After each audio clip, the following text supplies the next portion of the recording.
All right. All right. Thank you so much to everybody. I am really excited about this presentation here today. Um, we have the unique opportunity to really turn this. Uh, we really have an opportunity to turn this ship around, so to speak. We don't have to be stuck in this system that has been perpetuating slavery, economic slavery, for hundreds of years.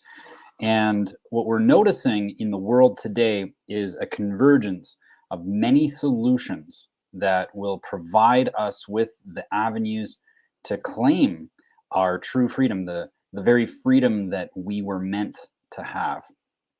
So, really excited about today. Really excited about this new platform that we're on, LGM News. I'm going to go ahead and just put that in here, lgm.news. Great new platform that is um, yeah, it's really taking the truther community by storm, because we've got some great names out there. Wendy Bell Network, we've got Shadow Davis here in Canada.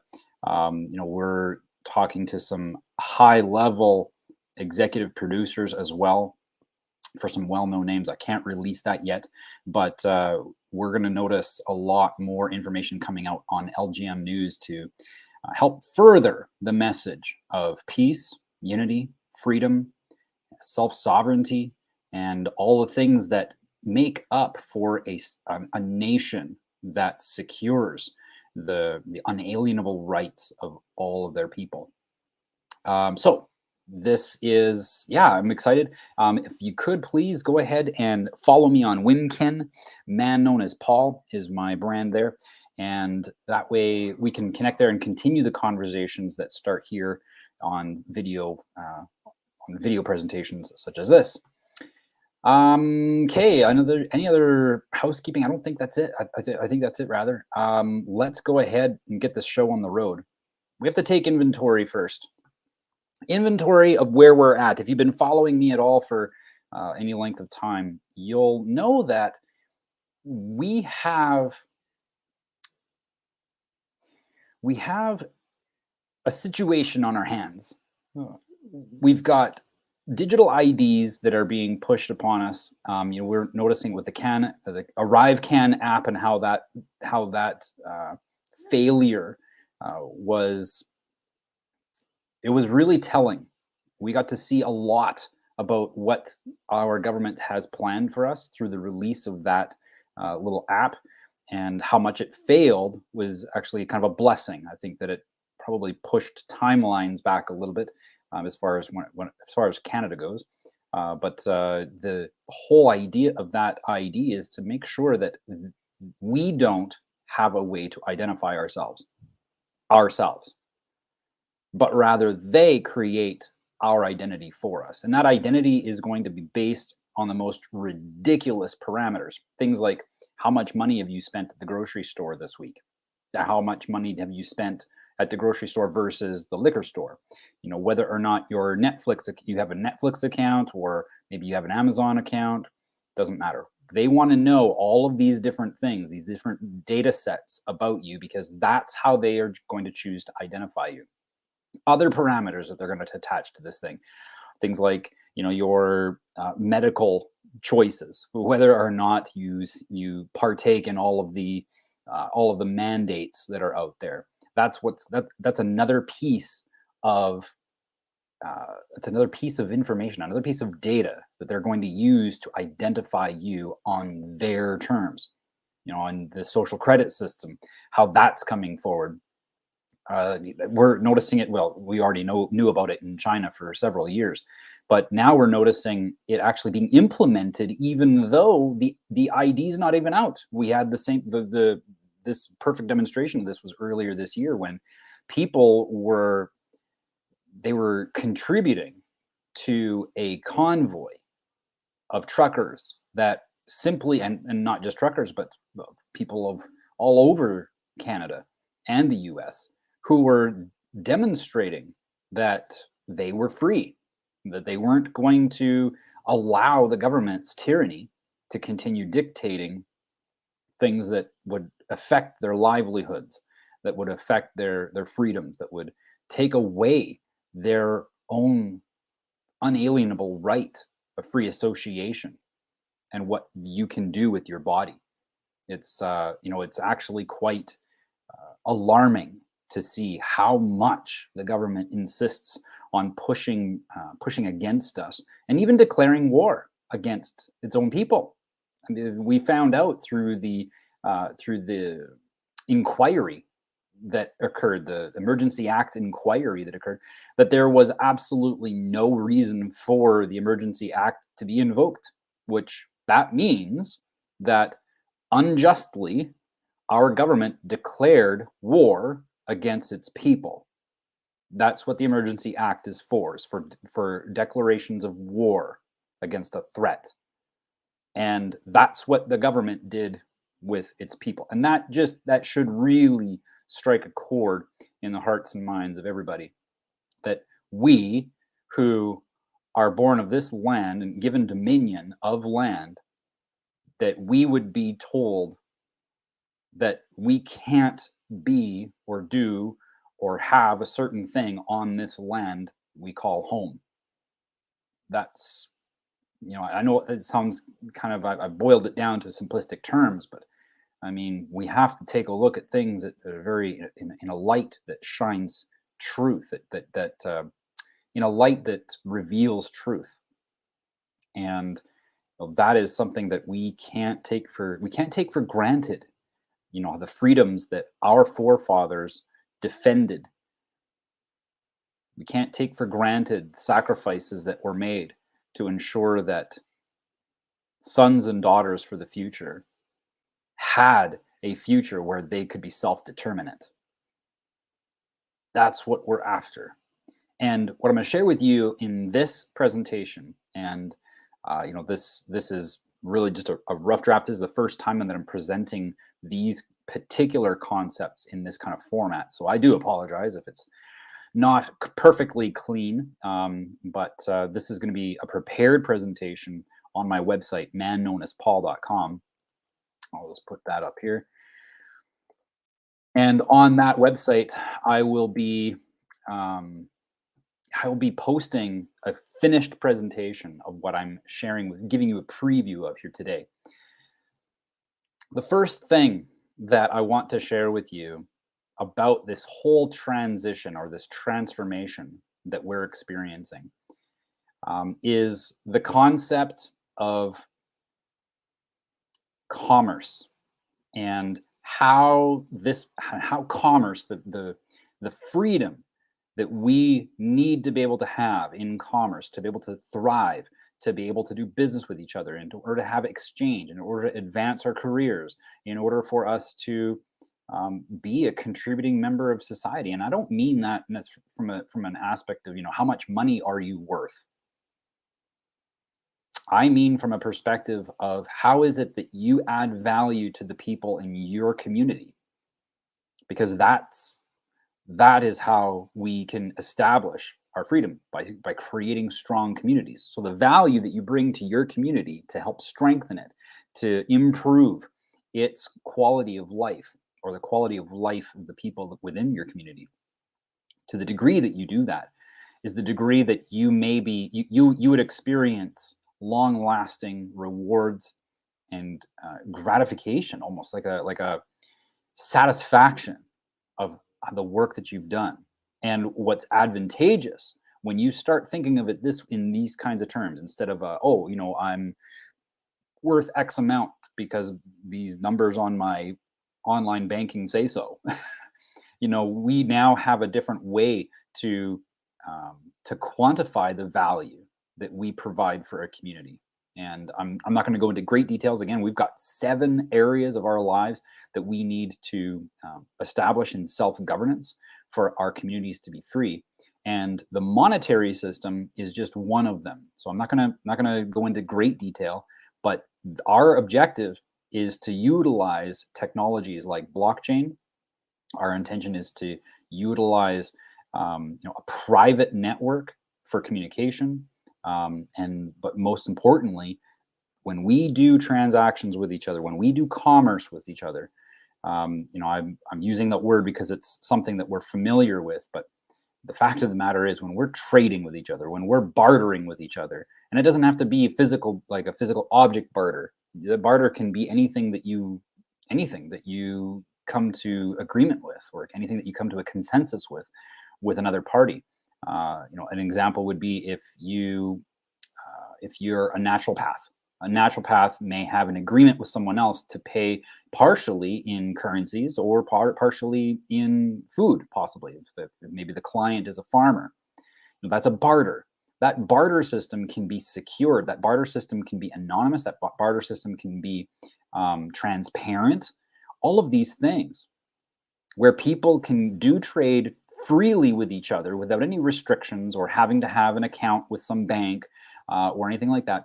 And that freedom also is backed by the security, knowing that your private information isn't going anywhere except where you say that it's going to go, where you provide your consent.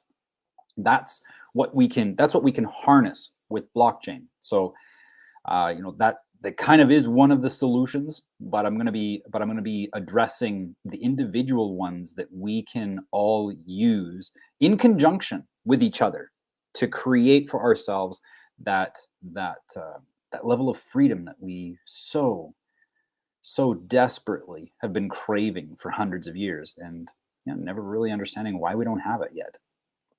Looking to other solutions like a particular government leader or something like that. And again, it's not wrong. If you want to go and vote, you can go ahead and do that. But just recognize that, by voting, we have been getting a specific result. And I think it's time that we explore other options. And that's what I'm going to leave it at that. But one of the things, so seven areas that we're going to be covering. The first area, I'm just going to make a little tag here for it, is agriculture. So right now, this is a time where we have a lot of uncertainty in agriculture. We've got farmers that are being told that they're going to have to change the way that they manage their land. They've been told what products they can and cannot use on their land. They're even being told that that their land isn't even theirs anymore because it's been altered by the genetically modified organics that they've got, that these farmers have been using. It's actually altered the composition of the soil to such a degree that it may be even patented by the companies that provide those farmers with the fertilizer, seed, any of the products that they have, the sprays, all that stuff. That actually changes the composition of the soil enough that it can, I'm not saying that it always happens, but that we've noticed farmers being told that they don't have jurisdiction over their land anymore.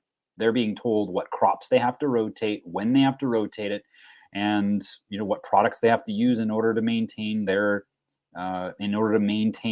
status as a farmer, to be able to get the subsidies that they need, and so on and so forth. This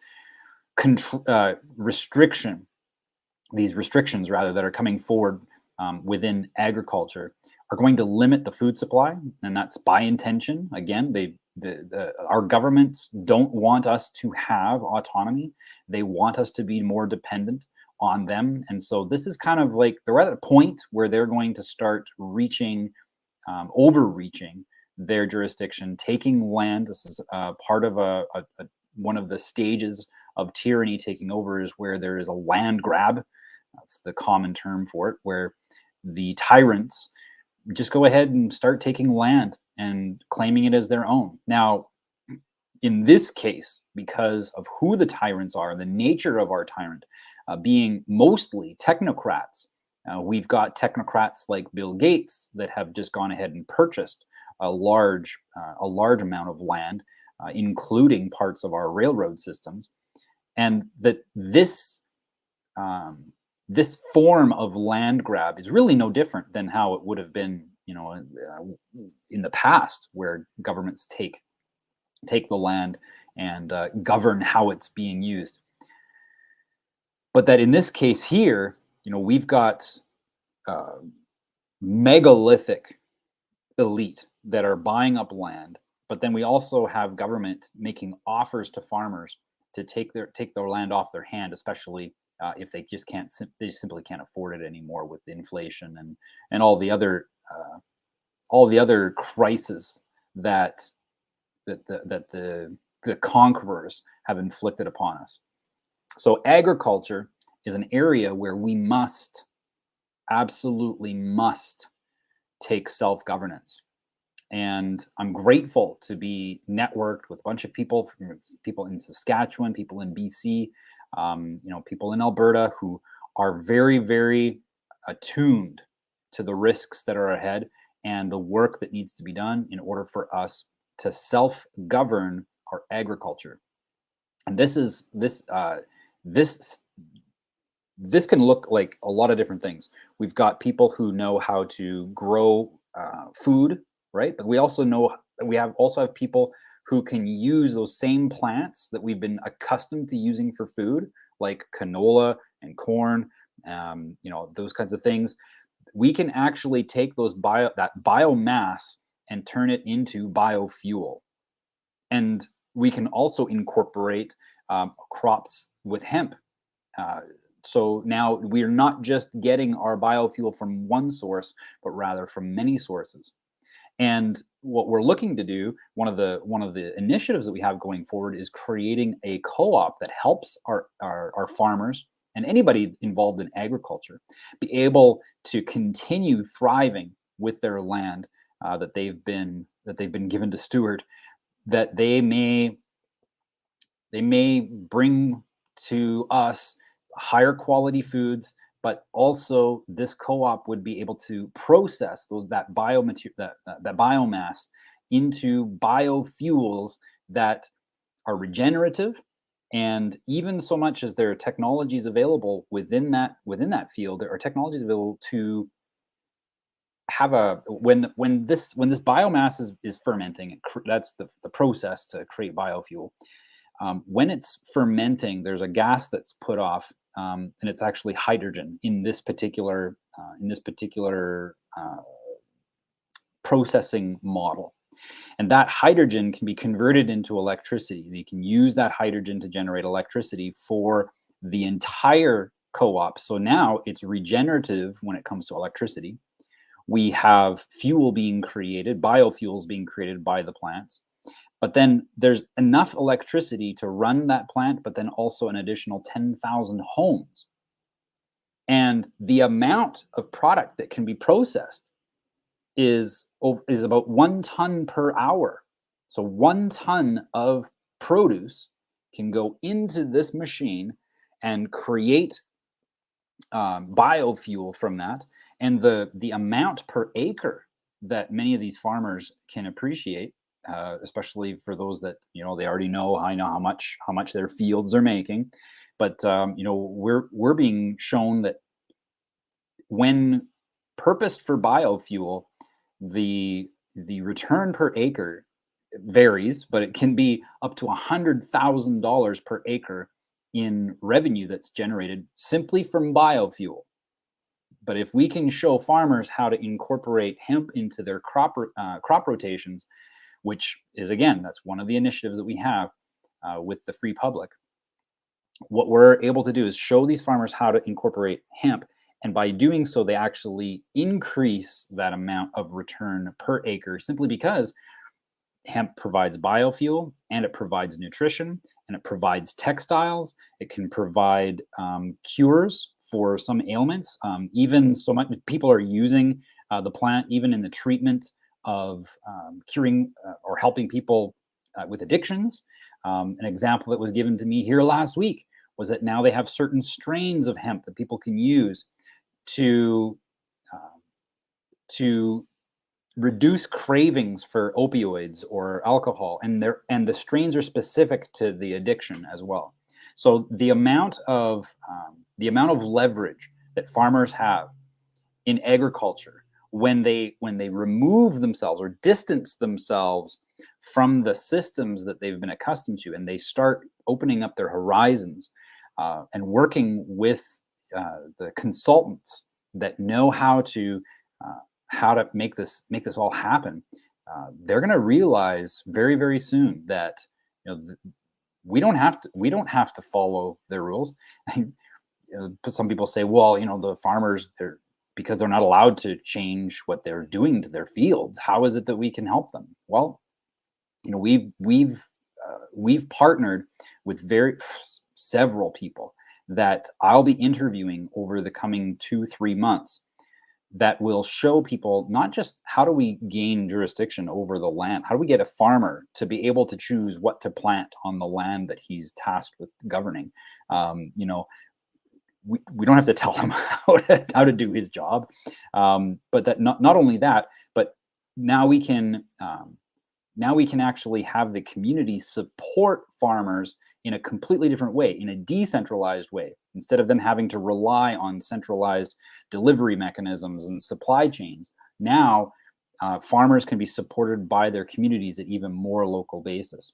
And where I was going with that was, we know how to go about lawfully gaining jurisdiction, gaining governance over the land, so that the farmers can't be told what to do. They can't be governed in what they have to grow or what they have to put on their fields. So that is one aspect of governance that we have to take over for ourselves. What's another one? Technology and communications. I'll put communications because that one's more that's more appropriate for the conversation. So communications, folks, communications involve our phones, our texts, social media, the things that we look on Telegram, all of these, TV. That's also involved in communications now, because people are subscribing to TELUS, which is a telecom company, and now they're subscribing to, TELUS TV. So now our communications platforms, our communications providers, rather, they're providing us everything: phone, internet, TV, you name it. And what we need to recognize is that until we govern that infrastructure ourselves, we will not have the ability to secure free speech. The systems that are in place right now, we don't govern them. There's another entity that does that. And as a result, if they don't like something that's being said with their platforms or with their communications infrastructure, they will they are doing everything they can to make sure that those that they don't like aren't able to access their communications. So what we have to do, if we expect to have more self-governance, if we expect to have free speech, if we expect to have free press, if we expect to have any of these unalienable rights like free association and so on and so forth, we need to support those rights with a communications infrastructure that allows for that privacy and the security of our data. Like right now, as it is, I'm using this Mac computer and I've got my phone next to me here, and every second of every day, data is being gathered. Whenever I open these devices, whenever I use them, whenever I use maps to go to a coffee shop, whenever I, text someone my location, maybe I'm visiting websites that have to do with freedom and self-governance and blockchain and so on and so forth. All of those data points are being collected and centralized, and even being contributed to that ID that I was talking about earlier. Well, we need to secure that. And what's great is that it's easy to do. In fact, a community can get started in governing their own telecommunications infrastructure, because LTE is the old cell phone networks, and that's not even that old. It's a digital cell phone network, but that technology is open source. Anybody can go ahead and start their own telecommunications company using LTE. It's an open source platform. Well, we as communities can set up our own network between communities using LTE, using towers, using line of sight, and we can reestablish that security in our communications that the centralized agencies are bent, absolutely bent on monopolizing. So communications. What's another area? Ooh, this one is actually my favorite. This is not in any particular order, by the way. This is one of my favorites. Education. Currently, as we speak, and I'm sure that if you're on this call, you can relate. We have an education system that was built from the ground up to do one thing and do one thing only: to create drones. That's what it's meant to do. I'm not going to get into all the details and why I know this, but please connect with me on Wimkin, and we can continue the conversation where I'll share with you all of my links and research that I have to back up what I'm saying here. But our education system, from the ground up, is meant to take our sons and daughters and turn them into drones. And as a result, as a byproduct of this indoctrination, they are also teaching them to distance themselves from family. I have friends who are teachers, and they've shared with me some of the very disturbing things that are going on right now.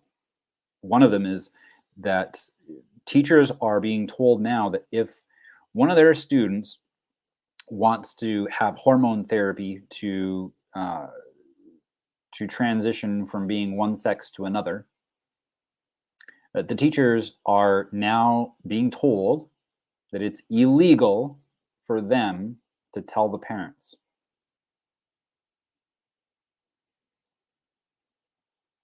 We've got an education system that also teaches our kids to be fragmented from the family. The family unit is exactly what is the foundation to a strong community. And of course, strong communities build strong nations. But our education system doesn't support anything close to a strong family, strong community, or a strong nation. So we need to govern it ourselves. And you also please recognize that tyrants, they target the education system first, because they know that the people who are old in their ways, the people who are 50, 60, 70 years old, they can't go after those minds. Even the 40-year-olds, they're too old.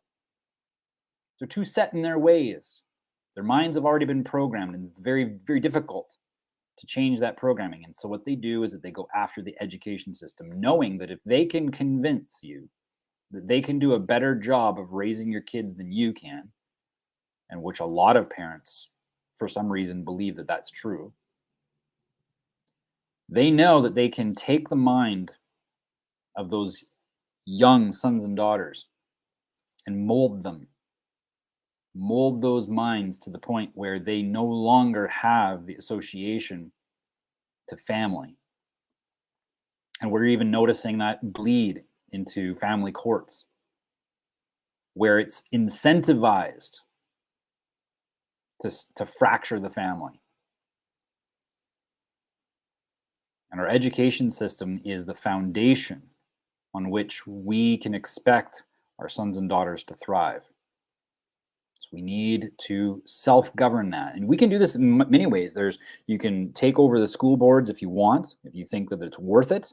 And if that's a route that you think is worth it, that you have a chance at, please let me know. You can comment below this video, or you can feel free to message me directly on my website, manknownaspol.com.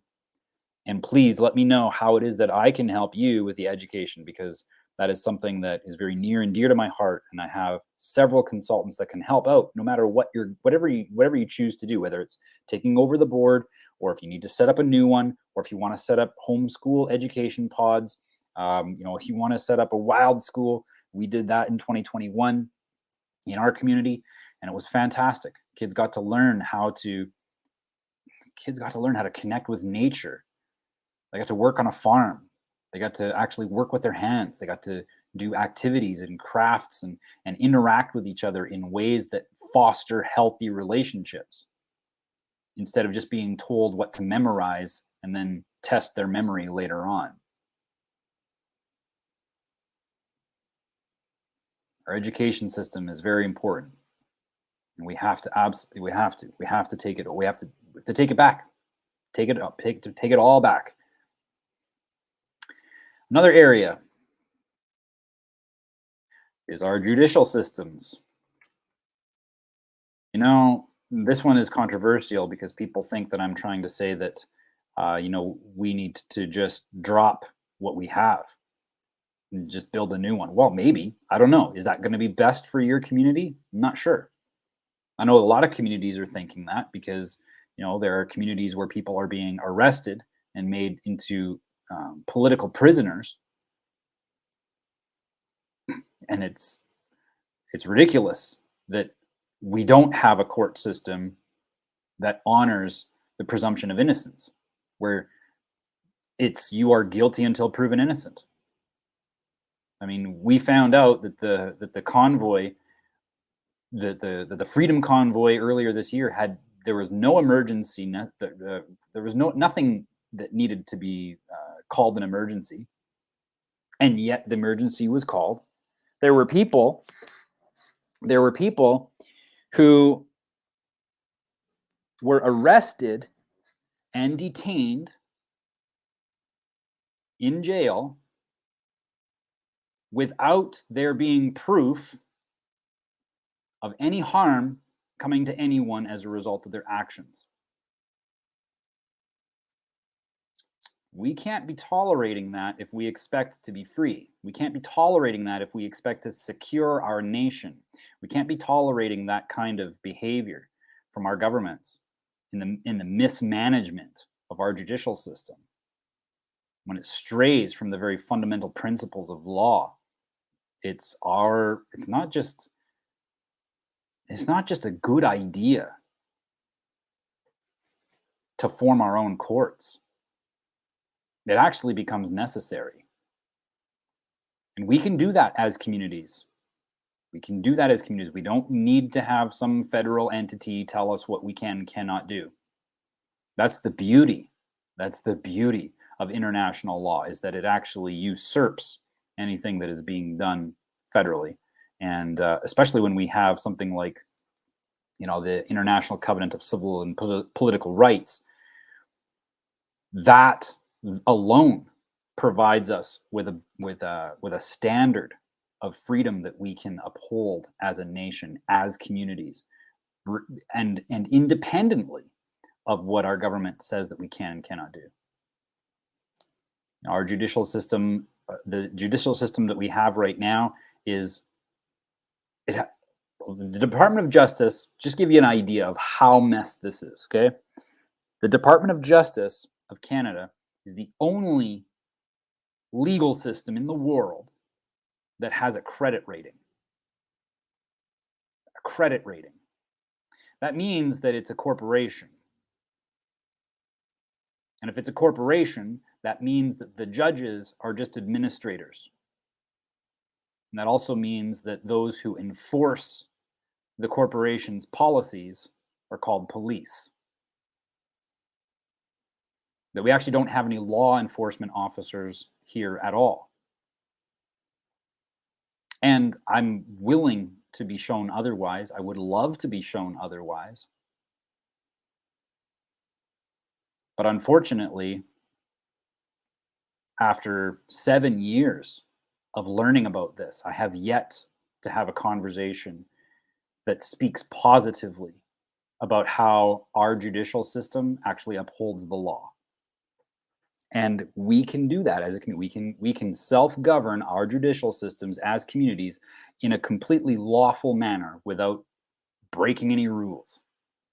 Well, maybe the corporation rules, the corporation of the justice system that's there right now, the Justice Department, they have rules against it, but their rules are not law. Those rules are simply company policy that someone dreamt up and signed off saying was, yeah, because this particular pen was used by this particular official at that particular desk, making particular squiggles known as a signature, and that's how it came to be. That's not how the law works. So we need to govern our judicial systems. What's another thing that we need to govern? Our monetary system. See, our monetary system right now consists of fiat currency. That's our means of exchange. That's what we've been told we're allowed to use to trade. But you see, that money technically isn't even money. The Canadian dollar and the US dollar, along with it, are actually instruments of debt. Well, money is the opposite of debt. Money is something that you earn. Debt is something that you incur.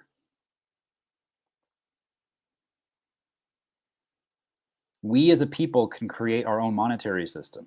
This is something that has been well known for several hundreds of years. Anybody can go ahead and do that. You're allowed to use whatever means of exchange works best for you and the person that you are doing business with. Now, if you want to use the legal tender, you're more than welcome to do that. But see, the legal tender, known as the Canadian dollar, is a product. No different than, say, your phone. Your phone is also a product. No different than, say, Google Maps. Just another product. But what's up with these products? What do we know about these products? That there are always terms and conditions. Now, we normally don't read those terms and conditions. I do, but that's because I like to know what I'm getting myself into before I get into it. I'm a weird guy that way. But I've looked at the terms and conditions that are applied to the fiat dollar. And by fiat, I mean fake, because that's what it is. It's fake because the people don't actually determine what it's worth. There are centralized agencies and specific people who are charged with determining what it's worth. And all they're doing is manipulating its worth in order to drive profits more towards the conglomerates that are paying them to manage what it's worth. But in order to manage what it's worth, and in order for the flow of that currency to be in the direction that they want it to be, they have to create terms and conditions on its use. And we noticed earlier this year that if you contributed to that convoy, that was against the terms and conditions of its use. And people lost access to their account. Their money was frozen. Well, I'm just letting you know right now that they are totally allowed to do that. We can complain about it. That's okay. That's fine. We can even say that it's against the law. It's not true, but we can say that because it just feels unjust. Why would I have my account locked out? Well, folks, this isn't something that came out of left field. I mean, we've known that dollar belongs to the banks. It doesn't belong to us. It's not the Canadian dollar in the sense that it belongs to the people.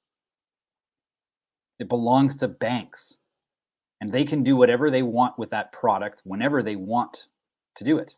That's freedom. I mean, if you have a business and you have a product, you want to have complete jurisdiction over how that product gets used. And if it's getting misused, or even if your brand is being misrepresented, you have every right to go and make sure that the people who are misusing your product don't have access to it anymore. You have every right to do that. And so it's senseless for us to sit here and shake our fists at the bank and say, you can't do that. No, they can, and they will.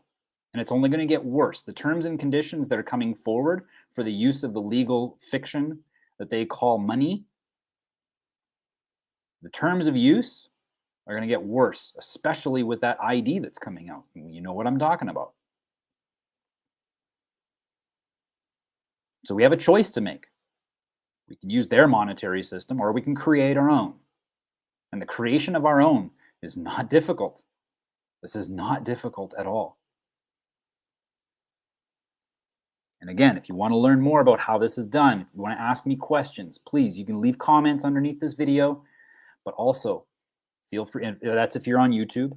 I'm streaming right now through LGM News right now, and there aren't comments set up there, but if you just go ahead to my YouTube channel, you can go ahead and leave comments there, or like I say, go to winkin.com, sign up for an account, start asking me questions there. That's going to be my social media site so that people can get their questions answered and we can carry the conversation on from here.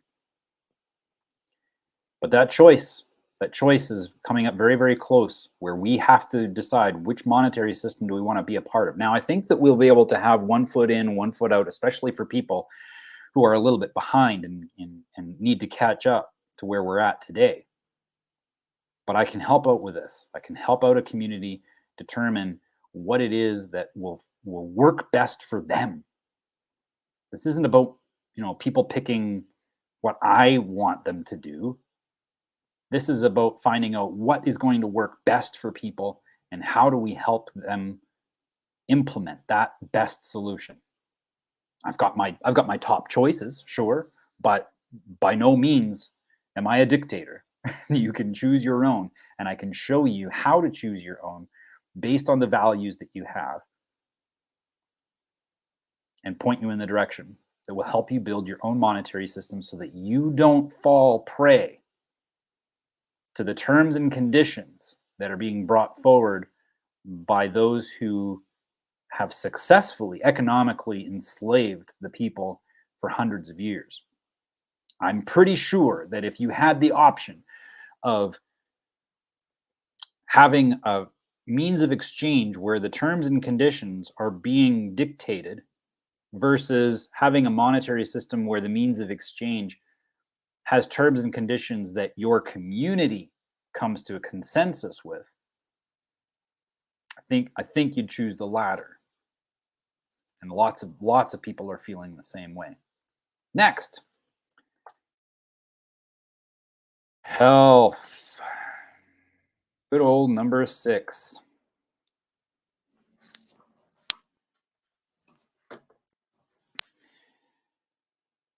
Our health is the foundation for our happiness, because you can have a lot of things in life. You can have a lot of money, you can have success, you can have a big family, but if you don't have health, your enjoyment of those things goes down.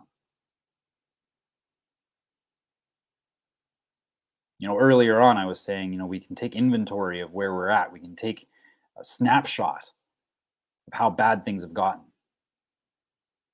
When it comes to our health, I don't know how else to put it, but this last 3 years has been a culmination of events. The last 3 years, rather, is I don't know. It's almost a microcosm of decades of medical tyranny.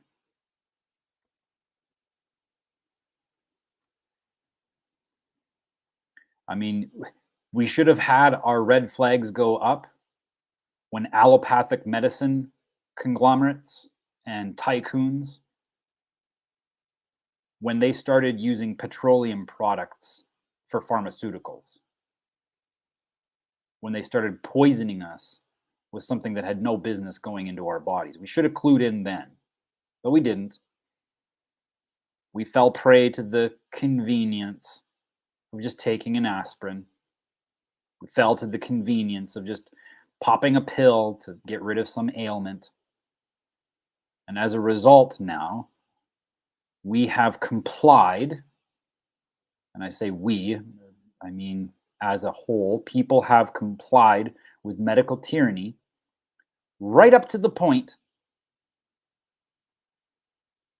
of allowing uniformed terrorists with guns to accompany health authorities into people's businesses and their homes to force them to make decisions about their health that they have no jurisdiction to apply any authority.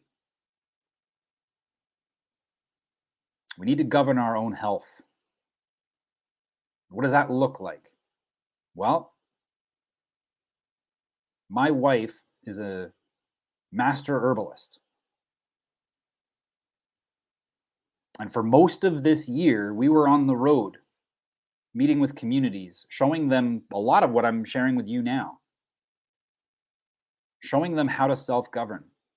And everywhere she went, she was able to show people how to find medicine in their backyards. In fact, there were times where we would not even leave the parking lot of where we were going to go foraging in the forest. Sometimes we wouldn't even leave the parking lot because there were so many plants and herbs in the ditch that people could use to alleviate pain with headache. Say for instance, they got a headache. You can get dogwood bark, which is a type of willow. Dogwood is a type of willow, and willow bark works too. But dogwood seems to have more potency because it has the active ingredient in aspirin. It relieves pain. She has tinctures. And when I get a headache, or if I've got even a sore back, muscles, you name it, I can go ahead and take that tincture, put a few eyedropper squirts on my tongue, and within minutes, the pain is alleviated. It's fantastic. She knows how to show people how to decentralize medicine so that we aren't reliant on supply chains and medical doctors who have been paid to kill us.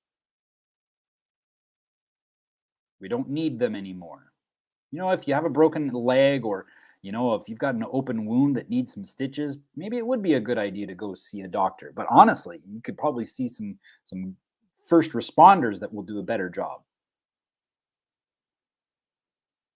When it comes to your health, your vitality, the very thing that gives you a quality of life, the last people you should be learning from are people who've spent years in school studying disease.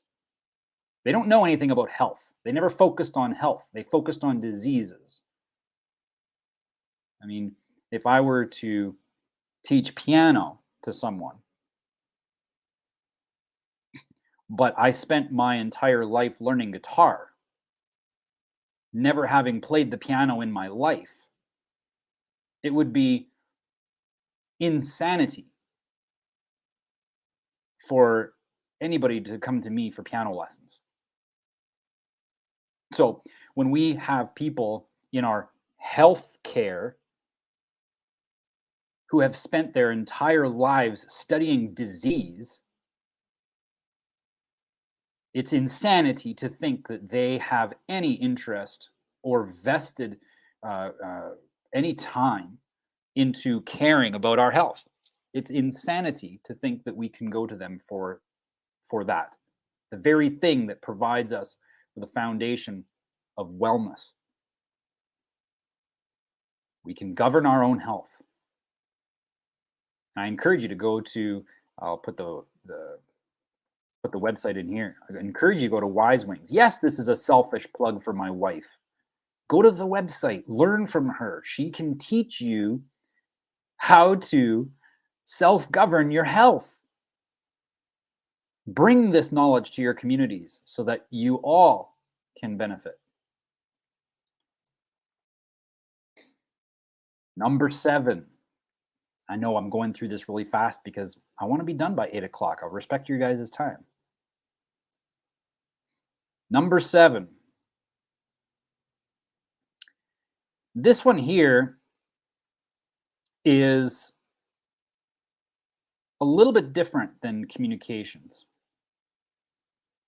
This one here is specific to data, okay? The reason why I'm going specifically onto data is because of the importance that it becomes yours. So we're going into a world where that every second of every day that data is being produced, that data is actually becoming a commodity. All of the data that you've accumulated, the repository of events that have occurred using our phones and our computers that are attached to your identity, that data is being traded as a commodity right now. I always find it interesting whenever people say, "Oh, look at what Elon Musk is doing for free speech," and all the rest. They're like, yeah, no, you guys don't understand what that $45 billion that he spent on Twitter was for. He didn't buy it because he wanted to buy our free speech. He bought it because he's a businessman. In fact, a very, very successful businessman. And if you are buying something like Twitter, you aren't buying it for free speech. You're buying it because you recognize where the world is going. And where the world is going, data is one of the most valuable commodities. Why? Because they've successfully made us addicted to these devices. Now, when you take into consideration that we can set up our own communications, we can set up our own monetary system,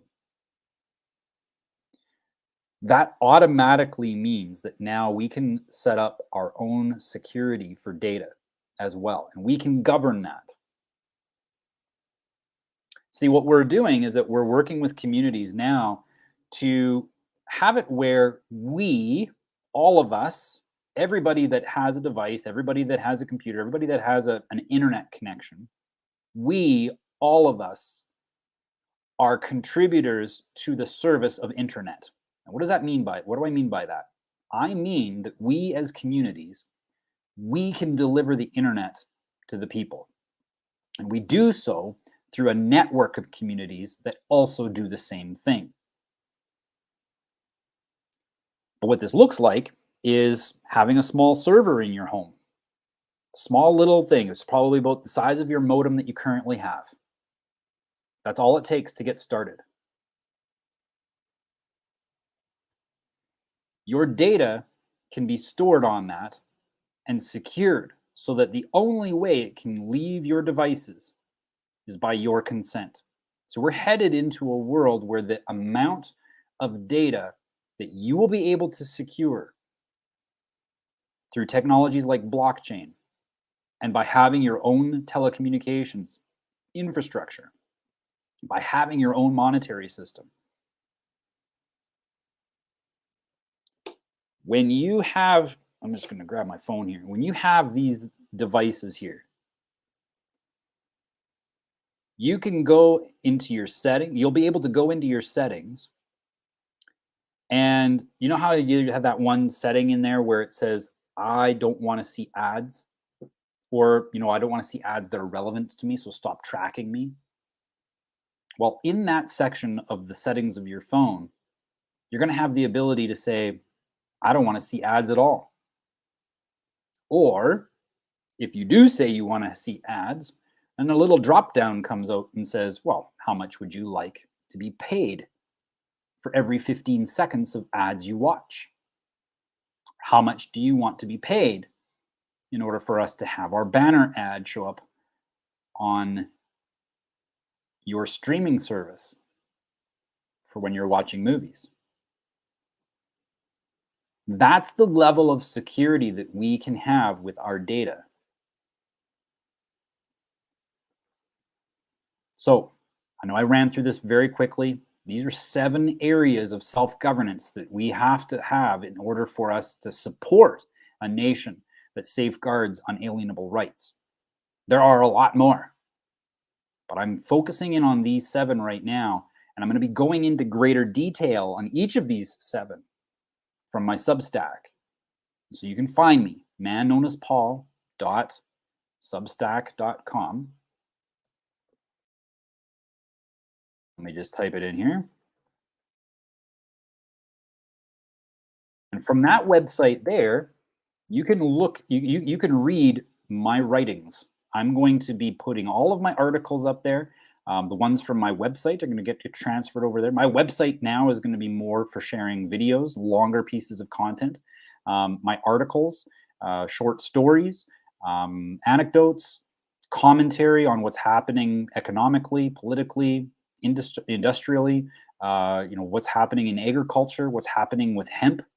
All of the things that I'm going to be writing about are going to go on there. So if you want to keep tabs on that, if you want to hear things as they get released, that's going to be the fastest place to go. Again, if you want to follow me on social media, I'm only using Winkin from now on, and that's going to allow me to converse with all of you with a lot more. That's going to allow me to converse with people a lot more fluidly, and we can share links, we can have comment threads, and so on and so forth. We can do that in Substack as well, but with Substack, it's more geared towards that long form writing.